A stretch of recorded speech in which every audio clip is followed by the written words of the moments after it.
1.5 கோடி ரூபாய் முறைகேட்டு புகாரில் டெல்லியில் கைதாகி இருக்கும் சுகேஷ் சந்திரா ஏற்கனவே பல மோசடிகளை செய்தவர். பல முதலமைச்சர்களின் மகனாக தன்னை காட்டிக்கொண்டு ஏமாற்றுவதில் இவர் வல்லவர். 2003 கருணாநிதியின் பேரன் என்று ஏமாற்றியதாக சிக்கியவர்தான் இந்த சுகேஷ். தமிழகம், கர்நாடகம், ஆந்திரம், கேரளம் என தென்னிந்திய மாநிலங்களின் முதலமைச்சர்களின் மகன் அல்லது உறவினர்கள் என்று கூறி மோசடி செய்வதில் வல்லவர் இவர். IAS, IPS அதிகாரிகள் போல நடிப்பது, பல குரல்களில் பேசுவது, கார்களை குறைந்த விலைக்கு வாங்கித் தருவதாக கூறுவது என சுகேஷ் விரிக்கும் வலைகளில் சிக்கி ஏமாந்தவர்கள் பல பேர்.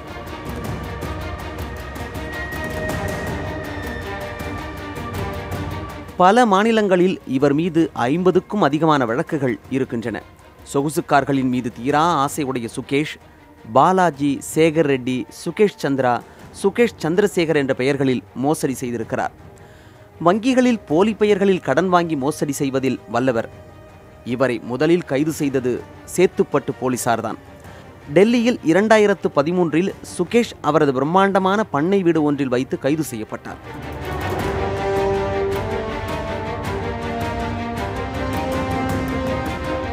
அந்த சமயத்தில் இவரிடமிருந்து 9 ஆடம்பர கார்கள், 81 விலை உயர்ந்த கடிகாரங்கள், துப்பாக்கிகள் போன்றவை பறிமுதல் செய்யப்பட்டுள்ளன. நடிக்க வாய்ப்பு தருவதாக ஆசை காட்டி நடிகை லீனா மரியபாலை தனது வாழ்க்கையில் இணைத்து கொண்டவர். நடிகை லீனா மரியபால் பிரியாணி படத்தில் சிறு வேடம் ஒன்றில் நடித்தவர். பெங்களூரு நாகர்பாவி கிராமத்தில் பிறந்த சுகேஷ் படிப்பை பாதியில் விட்டவர்.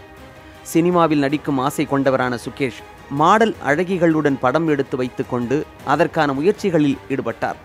50 லட்சம் ரூபாய் கடன் வாங்கி BMW கார் வாங்கி வலம் வந்த சுகேஷ் பணக்காரர் போல நடித்து அரசு ஆர்டர்களை வாங்கி தருவதாக கூறி பல தொழிலதிபர்களை ஏமாற்றி இருப்பதாக முன்னர் தனது வாக்குமூலத்தில் பதிவு செய்திருந்தார்.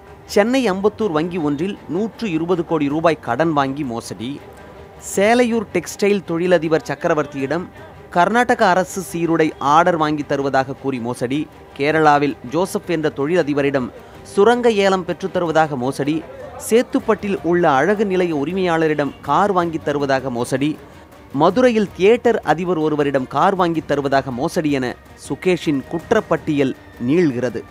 புதிய தலைமுறைக்காக செய்தியாளர் சுப்பிரமணியன்.